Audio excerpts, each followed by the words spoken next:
चलिए, बहुत बहुत स्वागत है सबका। तो शुरुआत करेंगे हमेशा की तरह। हम आंख बंद कर लें और अपने साथ हो जाएं टोटल। और जितना हम मौन में रहेंगे, शांत रहेंगे, चुप रहेंगे, केवल सुनना ही हो जाएं। जितना हम केवल हो जाएंगे बिना कुछ किए, उतना ही हम अपनी आत्मा में टिकना शुरू हो जाएंगे। सभी लोग आंख बंद करके अपने होने को महसूस करें।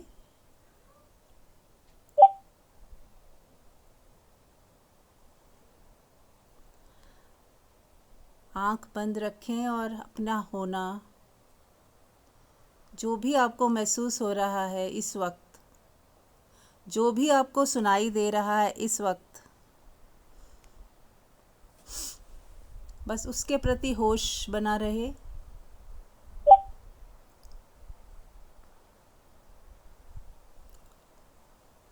जो भी आवाज़ें आ रही हैं इस वक्त आपको, जो भी आपके अंदर चल रहा है और जो भी आपके बाहर चल रहा है, उसी के प्रति सजगता रखते हुए होशपूर्वक अपने आप को महसूस करें।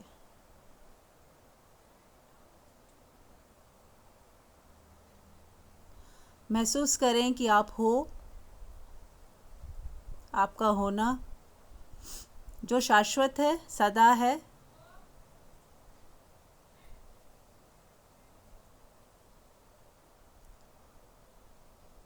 जो भी हो जाए हमारे साथ, लेकिन हमारा जो होना सदा ऐसा ही बना रहता है। दुख आते हैं, जाते हैं, स्थितियाँ परिस्थितियाँ बदलती हैं, लेकिन हमारा होना सदा एक सा ही रहता है।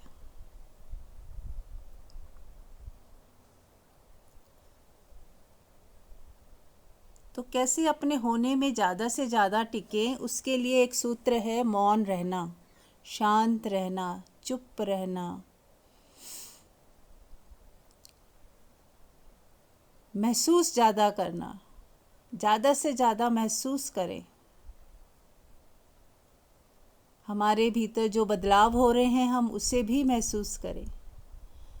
जो ठहराव है हमारे भीतर उसे भी महसूस करें। और कोई विरोध ना करे कि ये नहीं होना चाहिए या ये होना चाहिए, ऐसा सही है, ऐसा सही नहीं है, ये दोनों ही हटा दें। जो है जैसा है परम स्वीकार है।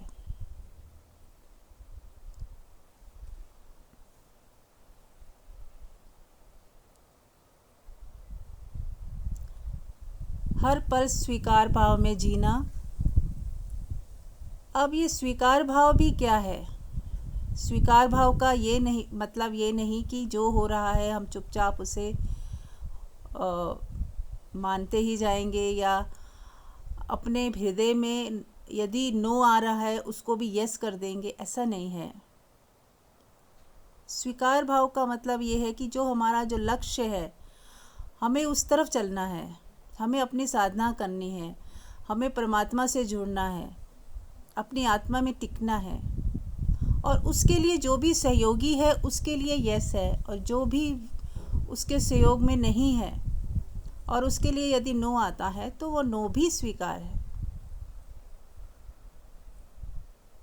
सबसे पहले चुनाव, हमारा चुनाव क्या है, हम चाहते क्या हैं। यदि हम आत्मा से जुड़ना चाहते हैं, स्वयं के साथ एक होना चाहते हैं,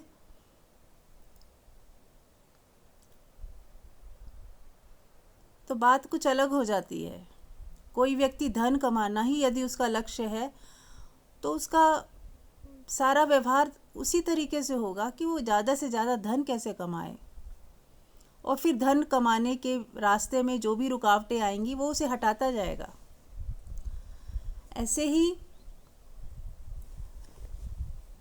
यदि हमें अपनी आत्मा का लक्ष्य बनाया है कि हमें आत्मा में टिकना है, आत्मा में ही रहना है, आत्मा ही हमारा एकमात्र लक्ष्य है, तो उस दिशा में जो सहयोगी है उसके लिए हमें यस है, और जो भी चीज़ें, जो भी बातें उस दिशा में सहयोगी नहीं है तो उसके लिए हमारे भीतर से नो आ जाता है कि नहीं, ये मेरा रास्ता नहीं है। जो मेरा रास्ता है मुझे उसी दिशा में आगे बढ़ते जाना है,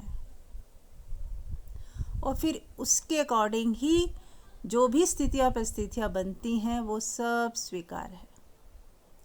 कुछ चीज़ें छूटती हैं वो स्वीकार है, कुछ चीज़ें मिल जाती हैं वो स्वीकार है। कुछ पाने के लिए कुछ खोना पड़ता है वो स्वीकार है। फिर स्वीकार ही स्वीकार है, पर हमारा लक्ष्य सही होना चाहिए। जब सही लक्ष्य की तरफ हम बढ़ते हैं तो अपने आप हमारी ज़िंदगी कुछ अलग ही हो जाती है। बस लक्ष्य सही बनाएं, उसके बाद बाकी सब तो अपने आप सही हो जाता है। जैसे मैथ के पेपर में फार्मूला होता है, अगर वो फार्मूला गलत लग जाए तो पूरा सम आप ठीक भी करें तो सब गलत हो जाता है, और फार्मूला यदि सही है तो ही आंसर सही आ पाता है। तो पहले तो हमारे जीवन में हमारे लक्ष्य सही हों, हमारे चुनाव सही हों, हम सही, हमारी समझ आए कि हमें जाना कहाँ है, रास्ता कहाँ है, मंजिल कौन सी है, तो रास्ता दिखने लगेगा। अगर मंजिल का पता चल गया तो रास्ता फिर पता चल ही जाता है। जैसे हमें बॉम्बे जाना है तो हमें फिर बॉम्बे जाने का रास्ता पता चल ही जाएगा कि हमें ट्रेन से यहाँ पे ट्रेन मिलेगी, या यहाँ से टैक्सी मिल सकती है, यहाँ से बस मिल सकती है। ऐसे ही जब हमें लक्ष्य पता हो कि जाना कहाँ है, यदि हमें आत्मा की तरफ बढ़ना है, परमात्मा के साथ होना है, इस जीवन मरण के चक्र से मुक्त होना है, तो हमारी यात्रा फिर कैसी हो वो हमें बिल्कुल क्लियर पता चलता रहेगा कि कौन सी चीज़ें हैं जो रुकावटें हैं और कौन सी चीज़ें हैं जो सहयोगी हैं। तो वो हमें अपने आप हमें समझ आती जाएगी। राइट। चलिए, तो अब आप सबकी बारी है। जो लोग ध्यान में बने रहना चाहते हैं बने रहें, और जो लोग कुछ शेयर करना चाहते हैं या पूछना चाहते हैं पूछ सकते हैं।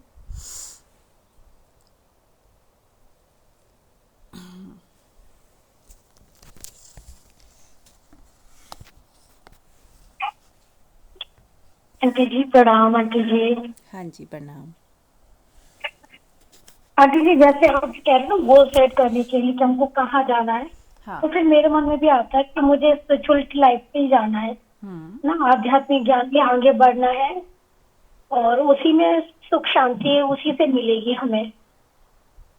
जी, तो हमको फिर क्या करना होगा? बस आपने जब लक्ष्य तय कर लिया फिर रास्ता मिलता जाएगा। अब आपने लक्ष्य तय किया कि मुझे स्पिरिचुअलिटी पे आना। सविता जी म्यूट कर लें, आवाज़ें आ रही हैं कुछ।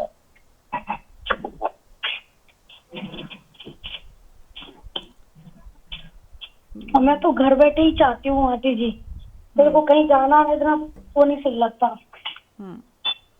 म्यूट कर लें पहले सभी। अलका आप भी करो, आवाज़ बहुत आ रही, मैं आंसर ही नहीं दे पा रही। सविता जी आप भी म्यूट करें। हाँ जी, तो अलका ऐसा है कि अगर हमें हमारा लक्ष्य हमें पता चल जाए और वो सच्चा लक्ष्य हो। कई बार होता है कि अध्यात्म भी हम मनोरंजन की तरह लेते हैं कि चलो टाइम पास हो रहा है। अध्यात्म आसान नहीं है, लेकिन हाँ, प्यास हो तो बहुत आसान है। यदि आपको सच में प्यास हो, तड़प हो कि चाहे कुछ छूट जाए, चाहे कुछ बचे ना बचे, पर मुझे परमात्मा ही चाहिए, मुझे अपनी खोज ही करनी है। एक साइंटिस्ट की तरह खोज करनी पड़ती है। It's not so easy. लेकिन हाँ, वही कहते हैं ना, अगर जुनून आ जाए किसी को, ये तो इश्क की राह है, जैसे इश्क होता है किसी को, तो वो फिर इजी क्या होता है, वो सब कुछ, जैसे वो लैला मजनू या जो भी कह लो कि दो प्रेमी प्रेमिका है, तो कुछ भी छोड़ के सब कुछ अपना दाव पे लगा के भी एक दूसरे के साथ रहना चाहते हैं। होता है ना ऐसा, आपने अक्सर देखा होगा, सब भाग भाग भी जाती हैं लड़कियां। अब हमें उसको गलत तरीके से सोचते हैं कि भाग गई, लेकिन वो इश्क इतना उसका प्रेमी से लगाव ऐसा प्रगाढ़ होता है कि उसे दिखता ही नहीं कि वो कर क्या रहे हैं। ऐसे ही जब हमारा प्रेम परमात्मा के लिए हो जाता है, जब परमात्मा के सिवाय हमें कुछ दिखता ही नहीं, उसके अलावा कुछ सूझता ही नहीं, तो अपने आप ही जो चीज़ें हैं अलग तरीके से होने लगती हैं। फिर कुछ कुछ छूटता है, कुछ बनता है, कुछ बिगड़ता है, पर उसकी कौन परवाह करता है। फिर तो वो एक जुनून होता है जो आपको परमात्मा की तरफ लेके चला ही जाता है ना। जैसे चुंबक होती है ना, चुंबक खींच लेती है, ऐसे ही फिर आपकी जुनून की वजह से, आपके प्यार और इश्क की वजह से क्या होता है कि परमात्मा आपको अपनी तरफ खींच लेता है। शुरुआत में हमें लगता है कि हमारी तड़प है, प्यास है, हम जा रहे हैं, लेकिन फिर बाद में परमात्मा ही आपको खींच लेता है अपनी तरफ, और फिर वो खेल कुछ अलग ही चल जाता है। फिर प्रेमी प्रेमिका परमात्मा और आप ही हो जाते हो। फिर जो हो सो हो, फिर कौन परवाह करता है ना। तो बहुत अच्छी बात है, इससे सुंदर तो हो ही नहीं सकता कि आप सिर्फ स्पिरिचुअलिटी की तरफ बढ़ना चाहते हो। उसके लिए वही है, ध्यान कीजिए, साधना कीजिए, सत्संग सुनिए और हर चीज़ को प्यार से कीजिए। प्रेम सबसे बड़ा साधना है। जब वो कहते हैं ना, जब हम वस्तुओं से प्रेम करना सीख जाएं, जब हम इंसानों से प्रेम करना सीख जाएं, जीव जंतुओं से प्रेम करना सीख जाएं, फिर बारी आती है परमात्मा से प्रेम की। तो प्रेम तो करते हुए भी हम परमात्मा की तरफ जा सकते हैं, क्योंकि वही एक रास्ता है कि प्रेम करते जाओ, करते जाओ, करते जाओ, अनकंडीशनल होते जाओ, अपने प्रेम को और प्योर करते जाओ। कोई काम कर रहे हो, घर की सेवा, जैसे आपने कहा मुझे घर पे रह के करना है, तो इससे सुंदर कुछ नहीं हो सकता। तो जब हम घर पे रह के साधना करते हैं तो उसमें हमें एक चीज़ का बस ध्यान रखना है कि मैं और मेरा, ये दो ही चीज़ें रुकावट है ना।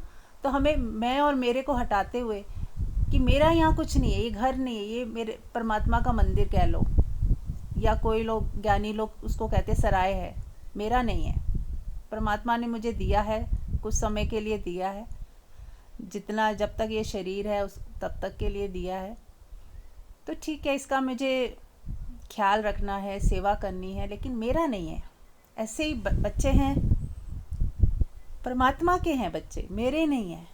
आप उन्हें ऐसा ही समझें कि परमात्मा के हैं, और जो भी आप उनकी सेवा में सहयोगी हो सकते हो, जितना कर सकते हो, जिसमें कि आपको भी खुशी हो, बस उतना ही।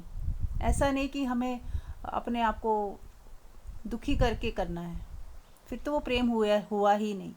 तो जब आप आउट ऑफ लव करते हो तो वो आपका एक एन्जॉय हो जाता है, मज़ा हो जाता है, आप मज़े में करते हो। फिर खुशी हो, जैसे कोई मेहमान आता है तो आप कितने खुश हो के आउट ऑफ द वे भी करते हैं। हम लोग अपना घर भी साफ करेंगे, खुद को भी सजा के रखेंगे, खाना भी बनाए, कितना 3-4 गुना ज़्यादा काम करते हैं, पर थकते नहीं कि कोई आ रहा है, आपका कोई प्रेमी आ रहा है, यानी कि कोई गेस्ट ऐसा जिसको आप पसंद करते हो वो आ रहा है, आपकी बेटी आ रही है या आपका बच्चा आ रहा है घर बहुत दिनों बाद, तो आप कितने खुशी से उसका स्वागत करते हो। 4 गुना ज़्यादा काम करने के बाद भी खुशी जो है बढ़ी हुई होती है। तो ये है प्रेम। तो यही मादा रखते हुए यदि हम पूरा दिन घर के भी काम कर लें, परमात्मा के साथ भी जुड़ाव कर लें, और परमात्मा तो देखो है ही है, जब हम परमात्मा से जुड़ते हैं ना, तो उसके लिए अलग समय निकले ना निकले, 24 घंटे ही हमें ऐसा लगता है कि हम उसके ही साथ जी रहे हैं, वही सांस ले रहे हैं हमारे भीतर, वही शक्ति बन के हमारे पूरे शरीर में, ये जो बोल रहा है वही बोल रहा है, उसी की शक्ति से ही तो हो रहा है, वही बोल रहा है, मैं तो हूँ ही नहीं। आप सुन रहे हो, आप वही सुन रहा है, आपके भीतर से वही सुन रहा है। तो यदि इस तरह से हमारा एक सोच बदले तो आप धीरे धीरे पाओगे कि दुनिया पूरी बदल गई, घर बैठे ही सब कुछ मिल गया। जहाँ शिकायतें ख़त्म हो जाएं, सबसे बड़ी साधना है शिकायत ना करना, ब्लेम ना करना, किसी को उल्टा सीधा ना बोलना। जैसे घर परिवार में ये मौके बहुत आते हैं कि हमारे भीतर से शिकायत उठती है ना, हम कुछ नहीं कर रहे गलत, लेकिन सामने वाला हमें गलत समझ लेता है, कुछ बोल देता है। और हमारा हृदय फिर भी उसे प्यार ही करे, शिकायत ना आए, और आ भी जाए तो तुरंत मन ही मन माफ़ी मांग लें कि नहीं, शिकायत नहीं लानी, यही मेरी साधना है। तो घर में रह के तो बहुत सारे तप हो सकते हैं। पहला वाणी का तप हो सकता है, चुप रहना, मौन रहना, गंदे तरीके से बोलना नहीं है, शिकायत तो करनी ही नहीं, किसी को दुख देना ही नहीं, तंग करना ही नहीं। इस तरह से हम जो है साधना कर सकते हैं। दूसरा, मैं और मेरे का जो मेरा, घर में रहते हुए आपको पता चलेगा कि अभी कहाँ मेरा मेरा अभी भी बचा हुआ है। उस मेरे को 100% कैसे हम हटा पाएँ, है ना। फ़ियर का पता चलेगा आपको कि कितना फ़ियर है बच्चों को लेके, परिवार को लेके, धन दौलत प्रॉपर्टी को लेके। फ़ियर यदि है तो इसका मतलब अभी भी जुड़ाव है हमारे अंदर। तो उसको भी धीरे धीरे हमें हटाना है कि नहीं, मुझे डरना नहीं है, मुझे परमात्मा का सहारा लेना है। इनसे प्रेम तो करना है पर सहारा नहीं बनाना इन्हें, है ना। हम सोचते हैं यही मेरे सहारे हैं, बच्चे हैं तो बुढ़ापे का सहारा यही है, ऐसा सोच के हम अपनी सारी उम्मीदें उन्हीं से जोड़ लेते हैं, जबकि कुछ नहीं पता कौन काम आएगा, क्या होगा। लेकिन सहारा यदि लेना है तो परमात्मा का लीजिए, खुद का सहारा लीजिए। बस आप अकेले हो, अकेले ही रहना है और अकेले ही जाना है। हम सब अकेले आए हैं, अकेले ही जाने वाले हैं, और बीच में भी अकेले ही हैं। हमें बस भ्रम हो जाता है कि कोई है हमारे साथ, तो ये भ्रम भी हटाएं। अकेले की यात्रा बहुत सुंदर है। सबके बीच में भी आप अकेले हो, और अकेला होना बहुत सुंदर होता है, ऐसा नहीं है कि उसमें कोई कमी है। जितना हम अकेले में मज़ा ले सकते हैं खुद के साथ, उतना दूसरे के साथ नहीं है। और हाँ, यदि दूसरे के साथ भी मौका मिल जाए वो भी मज़ा ले लेंगे, कोई बात नहीं। तो हर हाल में खुश रहना, हर हाल में एंजॉय करना, हर हाल में मस्ती में जीना, चेहरे पे मुस्कुराहट रख के, मन में शांति रखते हुए, है ना, बोलने में मिठास रखते हुए। तो ये सब तप ही हैं जो हमें घर में रह के करने। ठीक है। हाँ जी, बहुत अच्छा एक्सप्लेन किया दीदी। Thank you. शिकायत वाली बात बोला ना, ये तो मेरे साथ भी होता है, मैं शिकायत करने लगती हूँ। कोई मेरे साथ सही बिहेव नहीं करता ना, तो मैं हमेशा अपने आप को अकेला ही पाती हूँ। मुझे लगता है मैं सबके लिए इतना अच्छा किया और मेरे साथ कोई नहीं खड़ा। हाँ, राइट। तो आज से ना आपने ये सोचना ही नहीं, आप हम सब अकेले ही हैं, कोई नहीं खड़ा होगा किसी के साथ। सब चाहते हैं कि हम उनके साथ खड़े हों, हमारे साथ कोई खड़ा हो ज़रूरी नहीं है, और हो ना हो हम खुद के साथ खड़े हो जाएं बस। यदि मैं मेरे साथ ही खड़ी हो जाऊं तो मुझे किसी की ज़रूरत नहीं है। ये भ्रम ही है कि कोई दूसरा है जो साथ देगा। कोई भी साथ नहीं देता है। हम किसका कितना साथ दे रहे हैं। ऐसा नहीं कि हम तो बहुत साथ दे रहे हैं, हम भी नहीं दे रहे, हम भी बस एक प्रवाह का हिस्सा ही हैं। जो भी हो रहा है, कुछ करवाया जा रहा है हमसे, हम कर पा रहे हैं। हमारी वैसी सोच बन जाती है, वैसा सब हो जाता है, हम कर देते हैं। तो वो हिम्मत भी और वो सोच भी परमात्मा ही दे रहा है। तो बस होने दीजिए जो हो रहा है ना। बस अपने आप को किसी भी कारण से दीनहीन नहीं समझना है। आज के बाद बस सोचिए, मैं हूँ, मेरा परमात्मा है, मुझे किसी की आवश्यकता ही नहीं है। फिर भी सब हो है, शुक्र है परमात्मा का कि फिर भी लोग हैं जो मेरे आसपास हैं, मैं अकेली नहीं हूँ। फिर भी हैं, है ना, फिर भी हैं भी, लेकिन ऐसे रहना है कि जैसे कोई नहीं है या मैं भी नहीं हूँ, होते हुए भी ना होना है तो भी बहुत अच्छा, ना हो तो भी ठीक है। ऐसे हमें धीरे धीरे अंदर से अलगाव की स्थिति, वैराग्य की स्थिति बनाते बनाते, भीतर से कुछ नहीं चाहिए, भीतर किसी का साथ नहीं चाहिए, सिर्फ भीतर हमारी कुर्सी एकदम खाली हो, तभी तो परमात्मा बैठेगा उस पर। अगर भीतर हमने लोगों को बिठाया हुआ है ना, तो खाली ही नहीं है हमारी कुर्सी, तो कहाँ से परमात्मा कहाँ बैठेगा। अगर आपने मन को मंदिर बनाना है तो मन को पूरी तरह से खाली करना पड़ेगा। मंदिर का मतलब क्या है? मन के अंदर। हम मंदिर बाहर सोचते हैं, वो भी ठीक है, उसका भी कुछ यूज़ हो सकता है। अगर आप मंदिर, बाहर के मंदिर में भी एकांत में बैठे या आधा घंटा ध्यान करें, हम क्या करते हैं, बस जाया 2 मिनट बैठे भी नहीं, बस ऐसे ही प्रणाम किया और प्रसाद लिया और बाहर आ गए। बैठें, कभी भी तीर्थ स्थानों पे भी जाते हो तो बैठें आधा घंटा, आंख बंद करके ध्यान में बैठें, वहाँ की ऊर्जा को ग्रहण करें, उसका भी उपयोग है। लेकिन यहाँ बात हो रही है मन के अंदर मंदिर, इसीलिए नाम में भी छिपा हुआ रहस्य है मंदिर। मन के अंदर मंदिर है, हमें मन के अंदर ही जाना है और मन को खाली करना है। ये मन ने जो भी पकड़ा हुआ है उसे हटाना है, पकड़ छोड़नी है, संसार नहीं छोड़ना, पकड़ छोड़नी है। तो बस पकड़ जिस दिन छूट गई उसी दिन आप आत्मा में हो जाओगे। आत्मा की ऊर्जा ही कहीं कहीं बंधी हुई है, बस हमने मुक्त करते जाना है सबको। अपनी ऊर्जा को ही मुक्त कर रहे हैं हम, जैसे पकड़ छोड़ रहे हैं हमारी ऊर्जा लौट के हमारे पास आ जाती है, जो फंसी हुई थी कहीं पे। हमारी ऊर्जा का बहुत बड़ा पार्ट कहीं कहीं हमने इन्वेस्ट किया हुआ है, वो सारा इन्वेस्टमेंट जब हम छोड़ते हैं तो वो सारी ऊर्जा जो बिखरी हुई थी वो हमारे पास वापस आ जाती है और हम ऊर्जावान फील करते हैं। हमें ऐसा लगता है हम ऊर्जा से भरे हुए हैं, वो हमारी ही ऊर्जा थी जो वापस आ गई, बिखरी हुई थी, कभी किसी में, कभी किसी में, कभी किसी में इन्वेस्टमेंट किया हुआ है हमने इतना सारा कि हमारे पास ऊर्जा ही नहीं बची। इसीलिए हम दूसरों से ऊर्जा मांगते फिरते हैं कि कोई हमें प्रेज़ करे, कोई हमें शाबाशी दे, कोई हमारे साथ बैठ जाए तो हमें थोड़ी ऊर्जा मिल जाए। ये जो प्रेम मांगते फिरते वो ऊर्जा ही तो है। और जैसे आप चारों तरफ से अपनी ऊर्जा को हटा लोगे आप ऊर्जावान हो जाओगे, आपको ज़रूरत ही नहीं किसी से भीख मांगने की। राइट। हाँ जी, और कोई बताएं।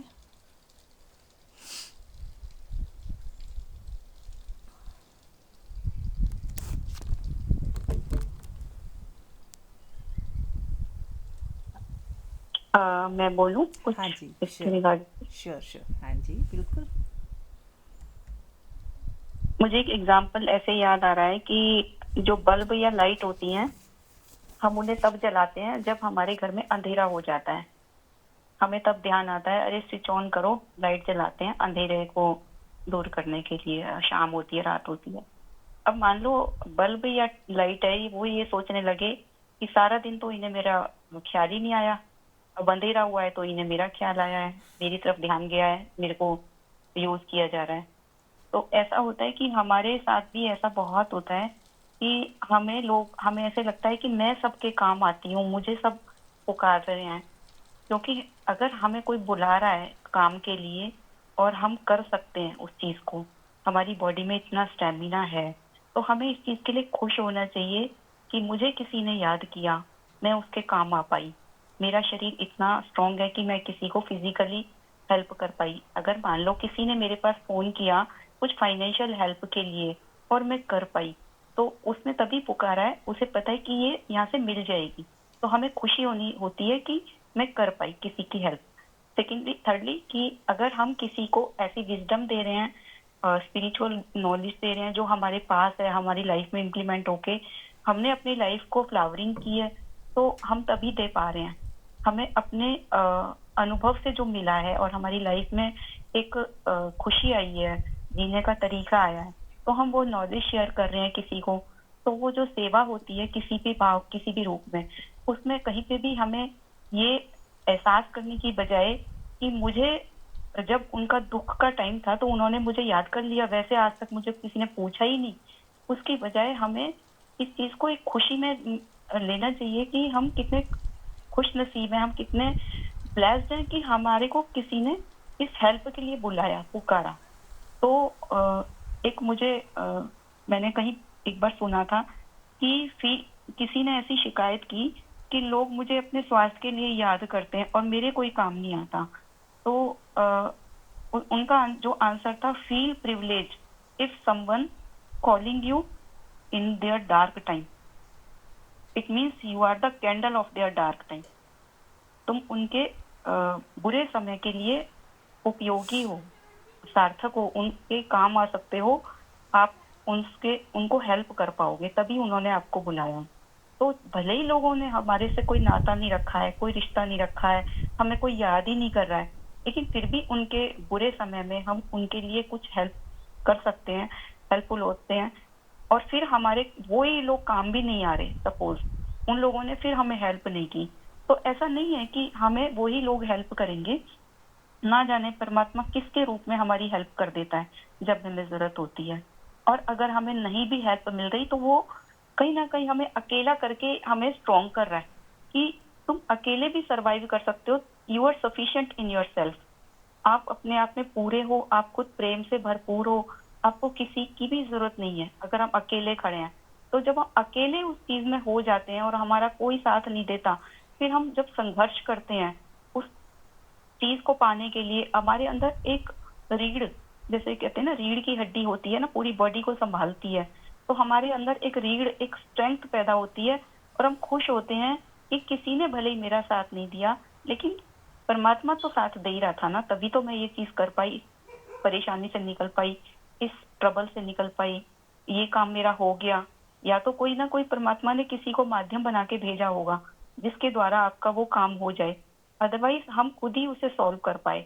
और जितना हमारा मन शांत होता है, हमारे भीतर बहुत सारे आइडियाज आते हैं, क्योंकि जब हम लोगों को पुकारते हैं, लोगों से उम्मीद करते हैं, तो हम परमात्मा से उम्मीद नहीं कर रहे, हम लोगों से उम्मीद कर रहे हैं।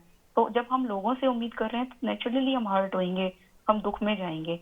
लेकिन हमने परमात्मा को ये महसूस किया है कि परमात्मा हर वक्त मेरे साथ है और जो कुछ भी वो कर रहा है मेरे अच्छे के लिए कर रहा है।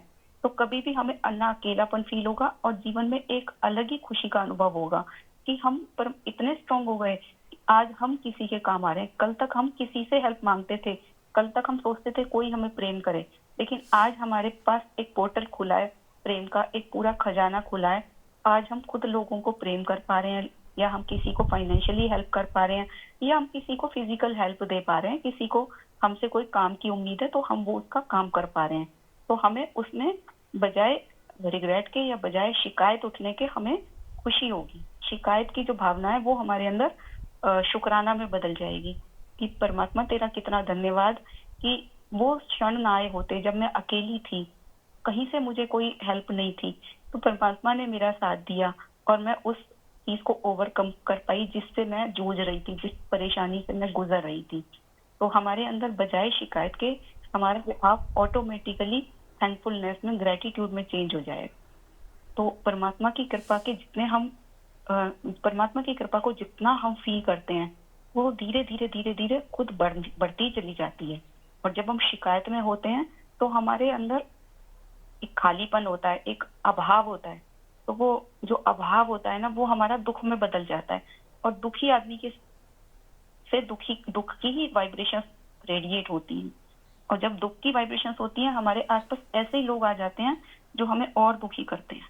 तो हमारा सुख का खजाना, हमारा प्रेम का खजाना हमारे ही पास है, हमारे ही भीतर छिपा हुआ है, लेकिन हम उसे फील नहीं करते और हम शिकायत में चले जाते हैं कि मैं तो सबके लिए अवेलेबल होती हूँ, लेकिन जब मुझे जरूरत होती है मेरे पास कोई नहीं होता। आपको एहसास होने लगेगा कि मेरा जब वो अकेलापन था तो वो अकेली मैं नहीं थी, परमात्मा मेरे साथ ही था। उस समय हमारे वो काम, हमारे अंदर जो वो स्ट्रेंथ पैदा होती है, अरे मैं अकेली कर पाई, कितनी खुशी की बात है। किसी ने साथ नहीं दिया, लेकिन कोई तो है जिसने मेरा साथ दिया, कोई तो है जो मेरी केयर कर रहा है, जिसने मेरा हाथ थामा हुआ है। मुझे भले ही वो नजर नहीं आ रहा, लेकिन मेरा काम तो हो ही गया ना finally. Thank you so much. जी बहुत सुंदर। और कोई कुछ कहना चाहता है?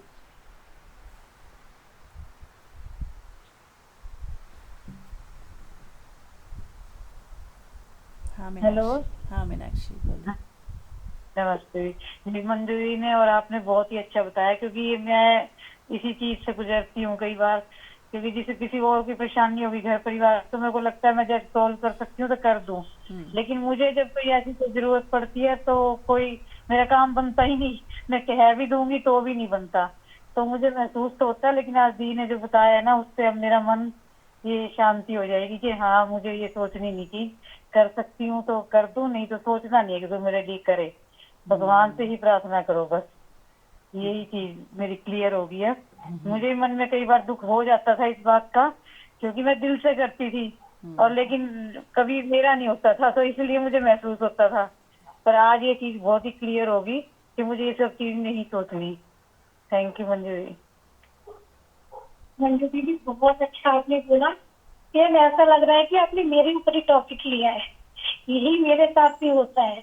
मैं सबका साथ देती हूँ, अच्छे समय में मेरी कोई वैल्यू नहीं करता है ना, और फिर भी मैं सबके लिए अवेलेबल रहती हूँ, फिर भी एक हर्ट होता है मुझे, यानी कि अच्छे समय में तो कोई मुझे नहीं याद करता।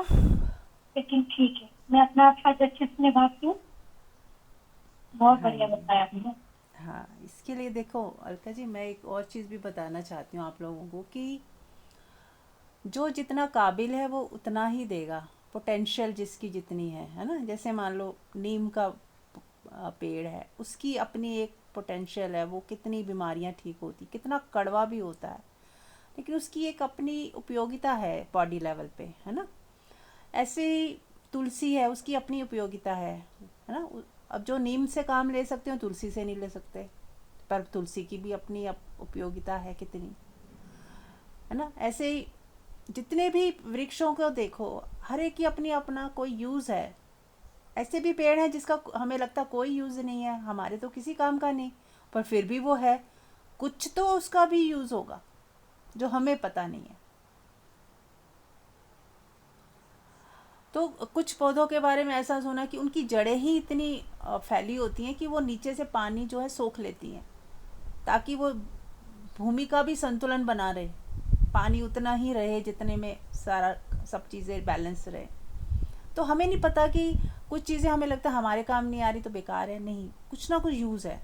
हमारी बॉडी के भी अंगों का, जैसे कई चीज़ें कहते हैं इसका कोई यूज़ नहीं है, निकाल दो, कोई नहीं, डॉक्टर कहते हैं इसका इसके बिना भी काम चल जाएगा, लेकिन अगर कुदरत ने हमें उसको दिया है वो अंग, तो कुछ तो यूज़ होगा ही। बेकार में तो कुछ होता नहीं, चाहे आज हमें पता चले या ना चले। तो कहने का मतलब है कि हर चीज़ का जैसे अपना अपना उपयोग है, वैसे हम सब भी हैं। हर व्यक्ति यूनिक है। पहले तो आप ये समझिए कि हर व्यक्ति यूनिक है। आप जैसे हो, आप उस सेंस में भी अकेले हो कि आपके जैसा ना तो कोई था, ना है, ना होगा। हर व्यक्ति अपने हिसाब से चलता है, सोचता है, उसकी अपनी एक पसंद होती है, नापसंद होती है, करने की क्षमताएं भी सबकी अलग होती हैं। कोई घर के काम करके बहुत खुश होता है, कोई बाहर के कामों में अच्छा होता है, घर के काम कर ही नहीं पाता। ऐसे ही कोई पढ़ाई में बहुत अच्छा होता है, कोई खेल कूद में बहुत अच्छा होता है। तो हम किसी के लिए सोचते हैं अरे ये तो खाना नहीं बना रही, कोई लेडी है मान लो, पर वो बाहर के कामों में, ऑफिस के कामों में बहुत परफेक्ट है। अब हम कैसे तुलना करें। और कोई हो सकता है गृहिणी है, घर के काम बहुत अच्छा करती है, बाहर उसको एक काम नहीं करना आता, हर काम के लिए वो डिपेंडेंट है। तो आप किसको कहेंगे कि कौन बेटर है। म्यूट कर लें अभी जो जुड़े हैं, म्यूट कर लें प्लीज़। जी। हाँ, तो हम कैसे समझेंगे कि क्या सही है क्या गलत। और हम क्या करते हैं, तुलना करते हैं। हम गलती कहाँ कर रहे हैं, हम तुलना कर रहे हैं। मान लीजिए उस वो व्यक्ति के अंदर वो चीज़ है ही नहीं काम करने की। मान लो किसी से आप कहते हो कि खाना बनाने के लिए, और उसके अंदर खाना बनाने की ना तो कोई सूझ है, ना उसको मन करता है। हम उससे वो चीज़ एक्सपेक्ट कर रहे हैं जो वो जिस काम के वो लायक ही नहीं है, या जो उसके अंदर इनबिल्ट है ही नहीं। हाँ, उसको कोई बाहर का काम दोगे वो फट से कर देगी, क्योंकि वो उसी के लिए उसको इजी लगता है वो। तो हमें ये भी देखना होगा कि कौन व्यक्ति किस काम के लिए यूज़फुल होता है, और जिसके लिए वो नहीं बना हुआ है वो मना कर देगा। तो हमें बुरा नहीं मानना है कि वो उस व्यक्ति के अंदर वो चीज़ें, क्षमताएं नहीं हैं। हम उससे वो चीज़ की उम्मीद कर रहे हैं जो उसके पास ही नहीं है। जैसे हम सोचें कि फ्रिज से एसी का यूज़ ले लें, कैसे होगा। फ्रिज है, एसी है। तो हर चीज़, जैसे वस्तुएं भी अलग अलग यूज़ है, ऐसे इंसान भी अलग अलग तरीके से काम करते हैं। अलग उनके ढंग हैं, उनकी सोच अलग है, उनके काम करने के तरीके अलग हैं, या उनकी पसंद नापसंद अलग है। ठीक है, तो हमें हर चीज़ पे अपने हिसाब से नहीं सोचना, अरे मैं होती तो मैं तो कर देती हूँ। हो सकता है आपकी वो क्षमता है और दूसरे की वो क्षमता नहीं है, इसलिए वो नहीं कर पा रहा है, तो हम उसे ब्लेम कर रहे हैं। कि मैंने इसके लिए तो किया, इसने मेरे लिए नहीं किया। उसकी वो क्षमता ही नहीं है, वो कैसे करेगा। हो सकता है उसकी कोई और क्षमता हो, कोई और काम वो कर देगा। तो उस सेंस में भी हमें सोचना है, ठीक है। तो उस सेंस में भी हमें थोड़ा सा विचार रखना है, समझ रखनी है, तो हमें फिर किसी की बात ना बुरी नहीं लगती, ठीक है। चलिए, और कोई?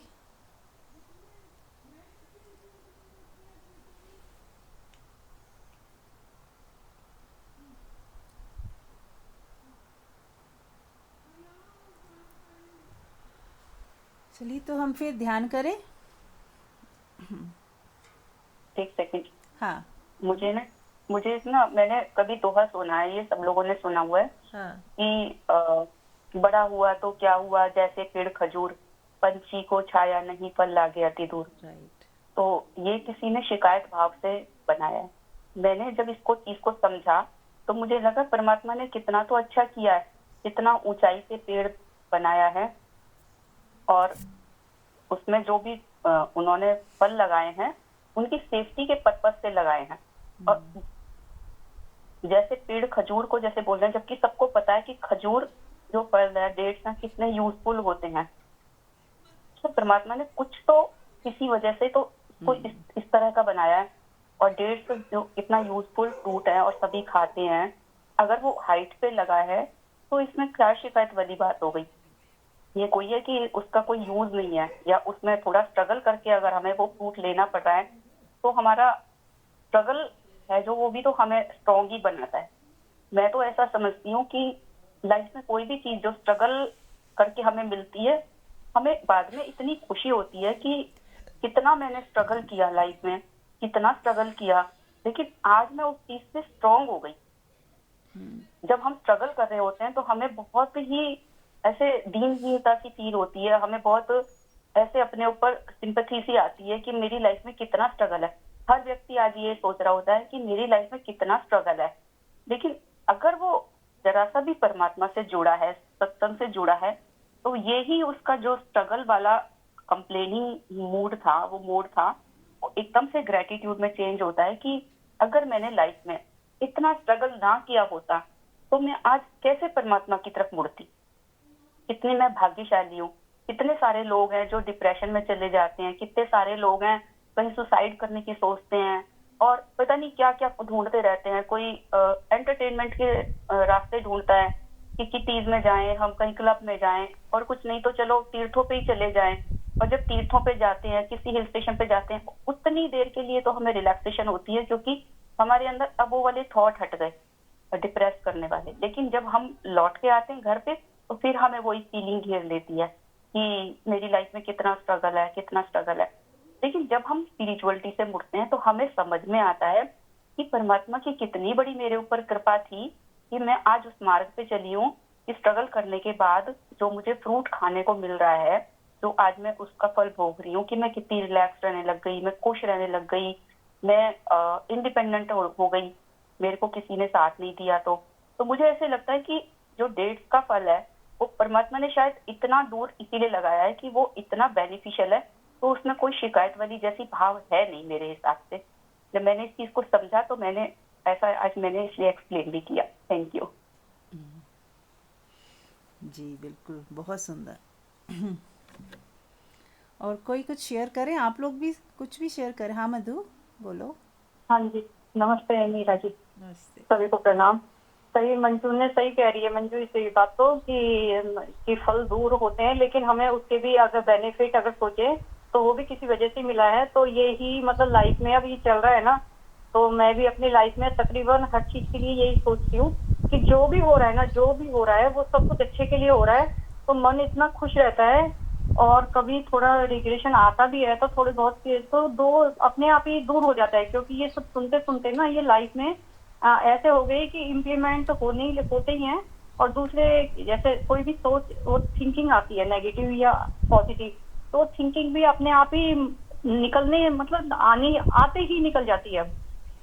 तो ये सब पे काम करते करते सच में ये सब सुनने के बाद ना और ज्यादा वर्क करते करते मतलब ऐसा लगता है कि लाइफ उतनी ही अच्छी होती जा रही है जितना हम इन सब पे वर्क करते हैं। तो थैंक यू वेरी मच।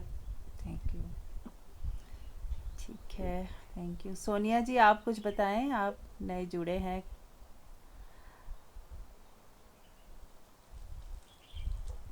ये सोनिया जी नहीं है, हाँ, उनकी मदर लो हैं, ओके। आशा आंटी हैं, मेरी आशा आंटी, सिस्टर हैं, अच्छा। उनकी मदर लो हैं ये। तो कोई बात करेंगी? आशा आंटी हैं ये। आशा आंटी जी जी नमस्ते, कुछ बोलिए। आप बोलना स्नेहा। चाहोगे? हाँ जी आप बोलिए। स्नेहा नाम है? वो मेडिटेशन सीखना चाहती थी, इसीलिए इस ग्रुप से जुड़ी हूँ। ओके हाँ, मैं ओके थोड़ा सा मैं आप लोगों के कांटेक्ट में आना चाह रही थी, इसलिए जुड़ी हूँ। Okay okay. तो थोड़ा मेरे को अकेलापन बहुत लगता है, इसलिए मैंने सोचा शायद आप लोगों के साथ रह के मैं अपने आप को चेंज कर लूँ। बहुत स्वागत है आपका, बिल्कुल। हाँ, इसीलिए अभी मैं सुन रही हूँ कि मतलब क्या इम्प्लीमेंट होता है दिमाग में, क्या है। बस सुनिए, सुनते सुनते भी ना बहुत कुछ चीज़ें हाँ बदलती हाँ हैं, है ना? हाँ, सुनते क्योंकि सुनते मैं भी सुनते। बहुत अकेलापन बहुत महसूस करती हूँ। Okay okay. अच्छा, तो इसीलिए मैं मतलब आप लोगों से अभी 2-3 दिन पहले ही हाँ जुड़ी हूँ मैं। जी जी जी, कोई बात नहीं। हाँ आप रोज़ ठीक। सुनेंगे तो 100% हाँ आपका ये चीज़ से तो आप बाहर आ ही जाओगे, हाँ लेकिन सुनिए, रोज़ हाँ, वो सुनिए। अब मेरे को क्यूरियोसिटी भी होती है कि 12:30 बजे मुझे बैठना है। सो स्वीट, बहुत सुंदर। जी, हाँ, ठीक है ठीक है ठीक, ओके, थैंक यू। ठीक है। और कोई कुछ शेयर करना चाहें आप लोग जी कुछ? प्रणाम। हाँ प्रणाम। हाँ, मैं भी इसी संदर्भ में कुछ कहूंगी। जैसे ये आशा गोयल जी साथ से जुड़ी हैं, अभी मेरे साथ मेरी कुछ 2 फ्रेंड्स बैठी हैं, अभी सुन रही हैं सत्संग। अच्छा। तो हाँ सुनो, आप लोग फिर अच्छा लगे तो नंबर हम आपका इसमें ऐड कर देंगे। हम्म, तो अच्छा लग रहा है उनको भी। ठीक है थैंक ठीक यू है। वेरी। आप सबका स्वागत है, आप लोग जुड़े। नहीं अच्छा लगा, एग्जिट कर सकते हैं। हमारी तरफ से कोई भी किसी भी तरह का ना बंधन है कि आपको सुनना ही सुनना है। क्यों नहीं सुना, मैं तो देखती भी नहीं हूँ कौन लोग जुड़ रहे हैं नहीं जुड़ रहे। इट्स ओके हम वो कहते हैं ना, हमें अच्छा लग रहा है बोलना और हमारा भी अच्छा समय टाइम पास हो जाता है, बस यही है। तो बस अच्छे हम लोग कल्याण मित्र हैं एक दूसरे के साथ प्यार की बातें कर लेते हैं इसी बहाने, बस और कुछ नहीं है। कोई गुरु शिष्य या कोई बांधने और बंधने वाला कुछ भी नहीं है यहाँ पे।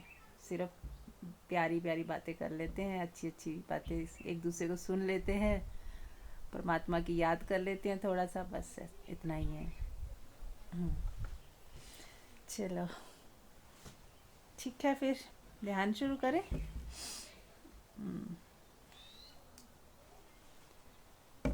तो अब होपोनोपोनो तो मैं अब आज नहीं कराऊंगी, अब सब लोग खुद ही करें, काफ़ी दिन हो गए हैं करते हुए, और फिर बीच बीच में करा लेंगे, है ना?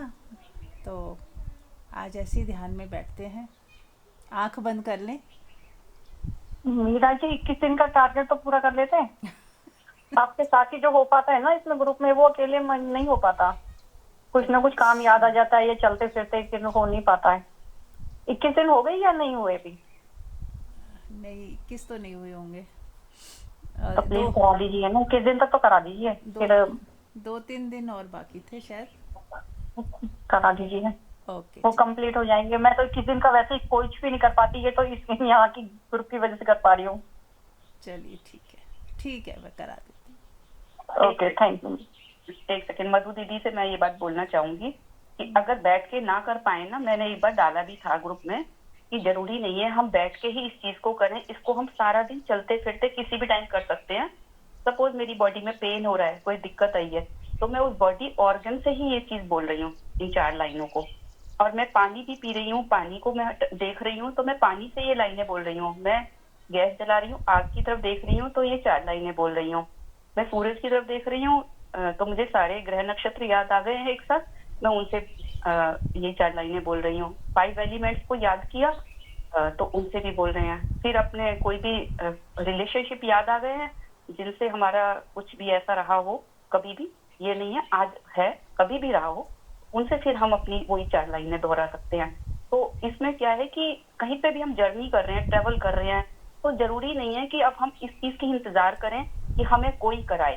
अब एक बार ये ना चीज अपने अंदर फिट हो जाएगी ना, मंत्र की तरह से, जैसे लोग ना कई ओम नमः शिवाय मंत्र करते, अब वो कहते हैं कि हमारा मंत्र ऑटोमेटिकली चलने लगता है। तो ये जैसे ही आपको ये याद होगा, ऑटोमेटिकली चलना शुरू हो जाएगा। एक बार इसको थोड़ा सा एफर्ट डाल के करनी पड़ेगी। ठीक है, थैंक यू। ठीक। ऐसे तो मंजू हो जाता है, लेकिन वो क्या है कि जैसे कंसंट्रेशन से जो होता है ना वो बैठ के, तो वो थोड़ा सा इतना नहीं हो पाता, क्योंकि जो हम चल रहे होते हैं ना तो कुछ ना कुछ काम कर रहे होते हैं, आधा ध्यान वहां रहता है, मुंह तो बोलता रहता है, मुंह माउथ से तो हम बोलते रहते हैं, लेकिन हम अपने काम में भी ध्यान लगाए रखते हैं। थोड़ा बस यही फर्क हो जाता है। वैसे तो वो तो मैं करती हूँ, वैसे वो ही कर लूंगी, कोई प्रॉब्लम। चलिए कोई नहीं, ऐसा करती हूँ मैं, आज हम 2 जने नहीं बोलते, सिंगल का कर लेते हैं, उसके बाद फिर ध्यान में उतरेंगे, है ना। ठीक है, चलिए तो मैं ही बोलूँगी, है ना, आप लोग सब सुनिए और मन ही मन बोलना है सबने। आँख बंद कर लें और जितने भी देवी देवता हैं सबको देखें सामने खड़े हुए, उनको उनकी प्रेजेंस महसूस करें। विजुलाइज ना करें तो सिर्फ प्रेजेंस, वो हैं तो सही, कहीं ना कहीं तो हैं ही, बस हमें उनकी प्रेजेंस, उनका आभास, उनको प्रणाम करें जैसे वो आप ही के भीतर हैं। उनको ऐसा विजुलाइज ना करें कभी भी, किसी भी देवी देवता को अगर आप याद करते हो तो ऐसा ना सोचें वो कहीं दूर हैं और कहीं प्रकट हो जाएंगे कभी।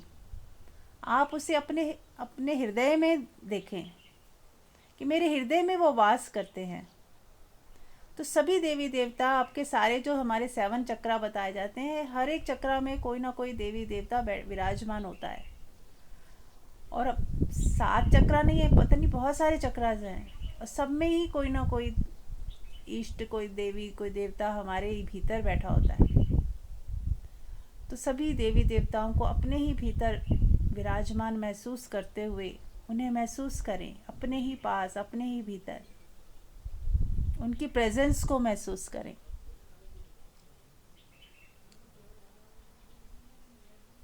तो आपको कभी भी ये उलझन नहीं होगी कि मैं इसको तो मानती हूँ, मैं इसको नहीं मानती हूँ, ये मेरे प्रिय हैं, ये नहीं हैं, इनको ये चढ़ाना है, उनको वो चढ़ाना है। इन सब चक्रों से आप बच जाओगे, क्योंकि जब सबको आप अपने साथ ही लेके चल रहे हो और हमारा किसी से भी विरोध नहीं है, किसी से वैर नहीं है, ना ही किसी से अति लगाव है, हम सबको एक साथ लेके अपनी आत्मा ही मान के चल रहे हैं। तो उससे बड़ा सुंदर क्या हो सकता है कि कण कण मेरी आत्मा ही है, तो सभी देवी देवता मुझ में ही निवास करते हैं और मैं उनमें निवास करता हूँ। कोई फर्क ही नहीं जब बचा, तो कहाँ विरोध, कहाँ भय, कहाँ देना, कहाँ लेना, कुछ रहा ही नहीं। अब हम अपने गुरुजनों को भी अपने भीतर, कि मेरे ही भीतर सभी गुरु विराजमान हैं, मेरे ही भीतर हैं वो सब, ज्ञान के रूप में, जो विवेक के रूप में मेरे ही भीतर विराजमान हैं, जो मुझे समझाते हैं, बताते हैं, मेरे को गाइड करते हैं। सभी एंजल्स भी मेरे भीतर ही हैं।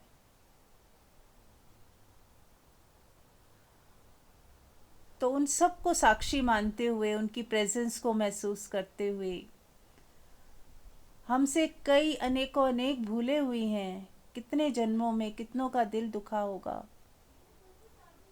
कईयों ने हमारा दिल दुखाया है, कईयों का हमने दिल दुखाया है। तो सबको माफ़ करते हुए सबसे माफ़ी मांगेंगे, पहले माफ़ करेंगे और फिर माफ़ी मांगेंगे। I am sorry, please forgive me, thank you, I love you. I am sorry, please forgive me, thank you, I love you. I am sorry, please forgive me, thank you, I love you.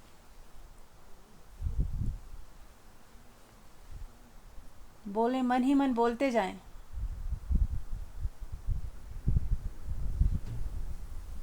I am sorry, please forgive me, thank you, I love you. अब देखें उन सब की presence जो आपके भीतर है, आपको आशीर्वाद दे रहे हैं। उनका आशीर्वाद ऐसा है कि आपका हृदय प्रेम से भरता जा रहा है। जो भी घट रहा है आप ही के भीतर घट रहा है। आपका हृदय प्रेम से भर रहा है। आपके अंदर कितना बोझा था वो हट गया, आप हल्के हो गए। कई जन्मों का कचरा निकल गया, ब्लॉकेजेस दूर हो गई। कोई डीएनए में रुकावट थी वो चली गई, कोई डीएनए में कोई प्रॉब्लम थी वो हट गई।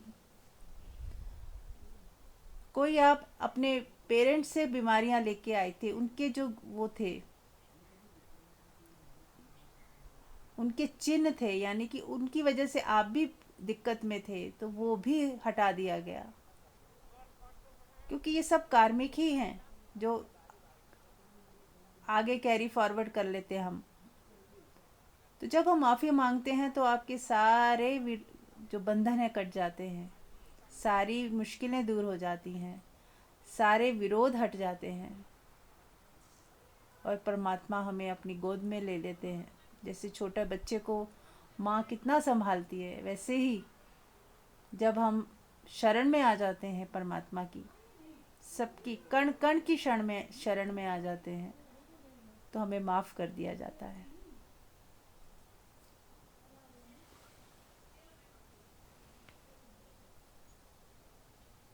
अब हम जितने भी ग्रह नक्षत्र हैं, जितने भी दिशाओं के देवी देवता हैं, पूर्व पश्चिम उत्तर दक्षिण, और ग्रह जितने, सूर्य, सोम, मंगल, बुध, बृहस्पति, शुक्र, शनि, राहु, केतु, इन सब से माफ़ी मांगते हुए अपने कर्मों के लिए कि कई भूले हुए हैं हमसे कई जन्मों में, उसके लिए हम माफ़ी मांगते हैं। कृपया हमें माफ़ करें और हमारे ऊपर आपकी कृपा बनी रहे, बस यही कामना है। आपका आशीर्वाद बना रहे, यही कामना है। अपनी भूलों की, कमियों की माफ़ी मांगते हुए I am sorry, please forgive me, thank you, I love you. I am sorry, please forgive me, thank you, I love you. I am sorry, please forgive me, thank you, I love. देखिए कैसा feel हो रहा है। जैसे जैसे आप माफ़ी मांग रहे हैं, आपके अंदर कुछ पिघल रहा है, कुछ मेल्ट हो रहा है। देखें आपके अंदर कुछ है जो कोई पत्थर जैसे पिघल रहा हो, जैसे मोम पिघल जाती है गर्माहट से। ऐसे ही आपकी माफ़ी मांगने से आपके भीतर के ब्लॉकेजेस खुल रहे हैं, पिघल रहे हैं।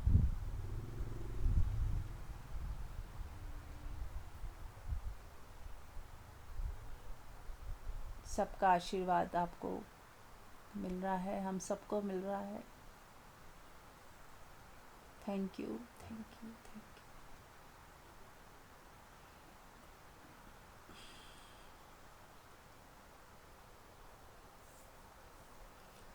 अब हम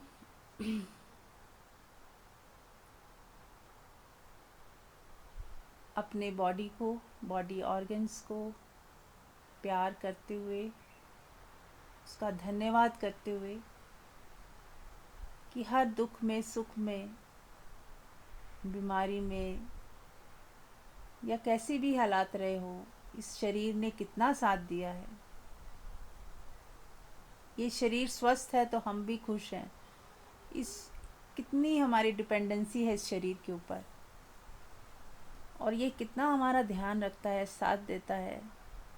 हम इसे कुछ कष्ट भी पहुंचाते हैं तो भी ये शरीर उफ नहीं करता।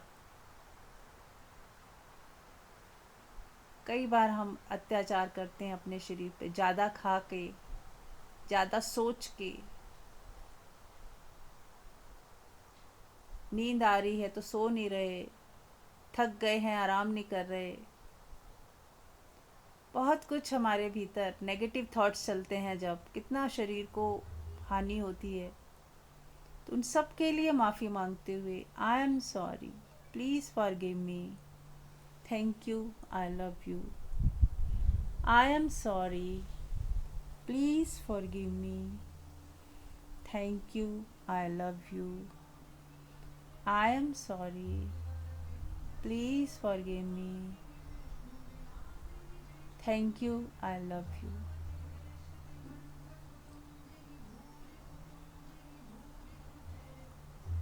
देखिए आपका शरीर का एक एक सेल खुश हो रहा है, आपको प्यार कर रहा है।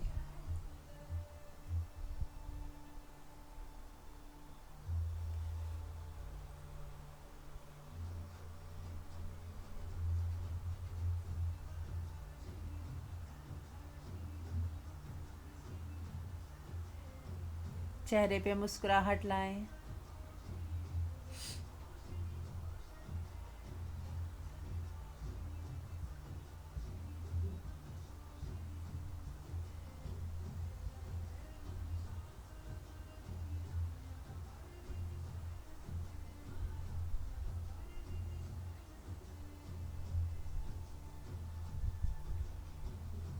अब हम जितने भी पेड़ पौधे, वनस्पतियाँ, जीव जंतु, animals,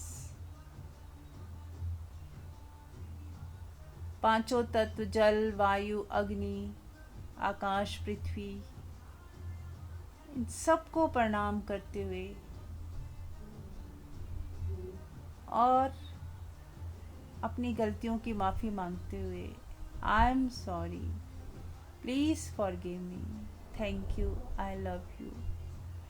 I am sorry, please forgive me, thank you, I love you.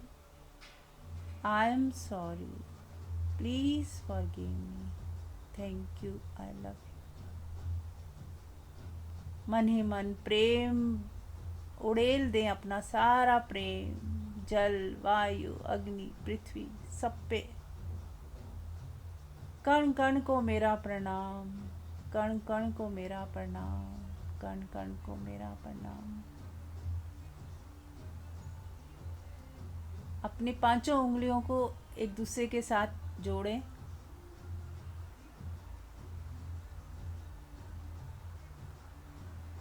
यानी एक हाथ की 5 उंगलियां दूसरे खोल दे पूरा हाथ और टच करें, पोर्स को एक दूसरे के साथ टच करें तो आपका पांचों तत्व बैलेंस हो जाते हैं। जैसे नमस्ते की पोज ही है, बस थोड़ा उसको खोल दें तो सिर्फ टिप्स जुड़ी रहें, बाकी हाथ को खोल दें तो आपकी पूरे पांचों तत्व बैलेंस होते। ये एक मुद्रा है, इसमें आप कुछ समय तक बैठें तो आपके पांचों तत्व जो हैं बैलेंस हो जाएंगे।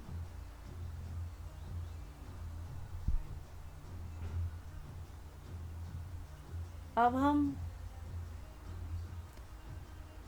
फाइनेंस को, माँ लक्ष्मी को याद करते हुए अपने धन, प्रॉपर्टी या किसी भी तरह की कोई भी चीज़ के लिए हमसे कोई गलती हुई हो, जिसकी वजह से कोई ब्लॉकेज हो गया हो, उस अबंडेंस के लिए, जिसे कहते हैं ना परमात्मा देता है तो छप्पड़ फाड़ के देता है, पर कहीं ना कहीं हमसे ही भूल हो जाती है। हम कंजूस रहते हैं, दे नहीं पाते, शेयर नहीं कर पाते, बांट नहीं पाते, दूसरों को किसी का दुख नहीं दूर कर पाते, सही उपयोग नहीं कर पाते कई बार, या उससे नाराज़गी हो जाती है, कुछ का कुछ मुंह से निकल जाता है कि कोई ब्लॉकेज बन जाता है। तो सबके लिए माफ़ी मांगते हुए I am sorry, Please forgive me. Thank you. I love you. I am sorry. Please forgive me.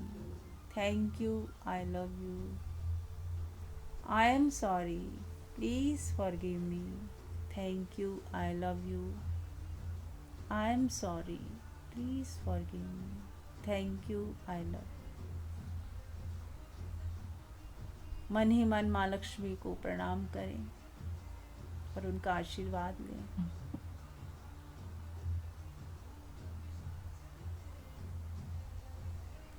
और अपना मूलाधार चक्र ओपन होता हुआ महसूस करें, जो सबसे नीचे है, रीढ़ की हड्डी के सबसे टेल बोन के पास, वो खुलता हुआ महसूस करें।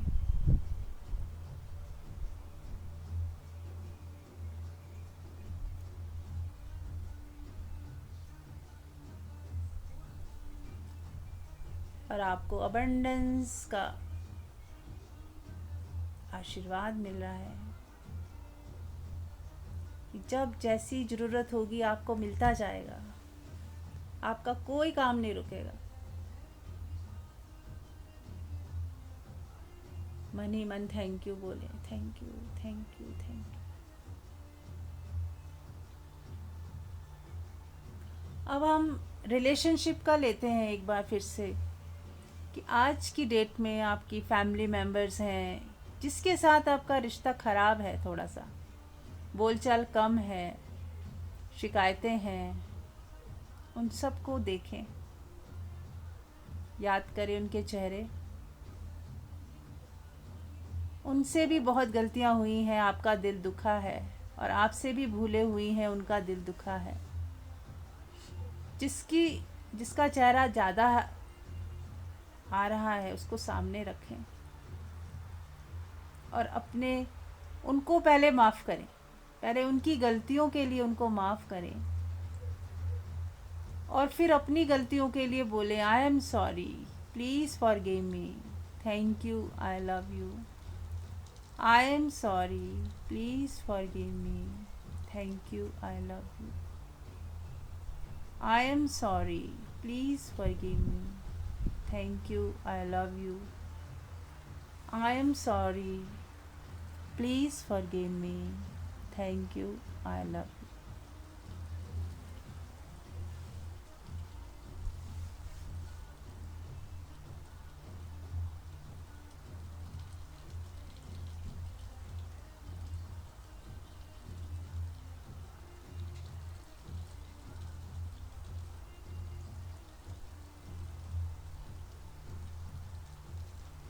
बोलते जाएं जब तक हृदय में पुकार उठती है, बोलते जाएं, माफ़ी मांगें और माफ़ कर दें।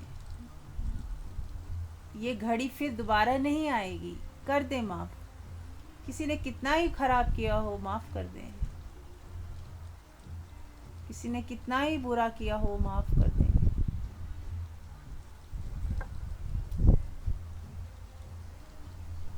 हल्के हो जाएं, माफ़ करके हल्के हो जाएं।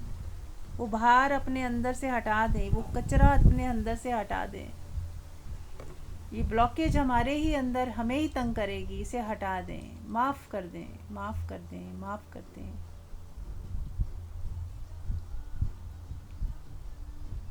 माफ़ का एक ही मतलब है कि अब कोई शिकायत ना बचे, बस कोई शिकायत नहीं, कोई शिकायत नहीं। और उनसे माफ़ी मांगते हुए, अपनी भूलों की उनसे माफ़ी मांगते हुए, I am sorry, please forgive me, thank you, I love you. I am sorry, please forgive me, thank you, I love you. I am sorry, please forgive me, thank you, I love you. I am sorry, please forgive me, thank you, I love you. देखिए कितने हल्के हो गए हैं आप। सबसे माफ़ी मांग ली, माफ़ कर दिया और हल्के हो गए। छोड़ दीजिए, सब कुछ छोड़ दें, परमात्मा के हवाले कर दें सब कुछ। अपनी सारी चिंताओं को परमात्मा को सौंप दें। तेरी मर्जी पूरी हो, तेरी मर्जी पूरी हो, तेरी मर्जी पूरी हो। तेरी मर्जी पूरी हो।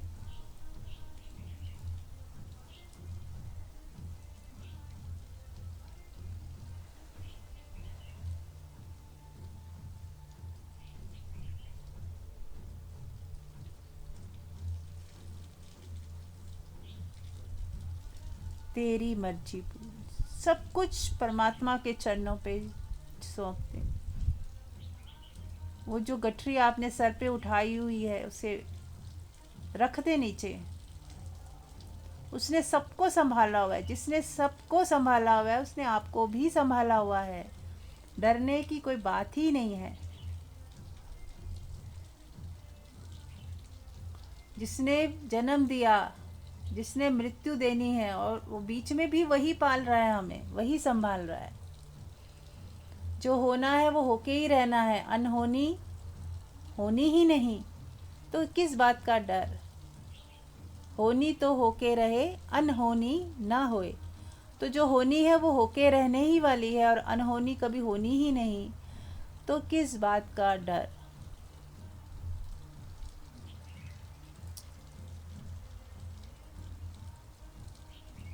बस अपने कर्मों के प्रति हमें होशपूर्वक रहना है। अपने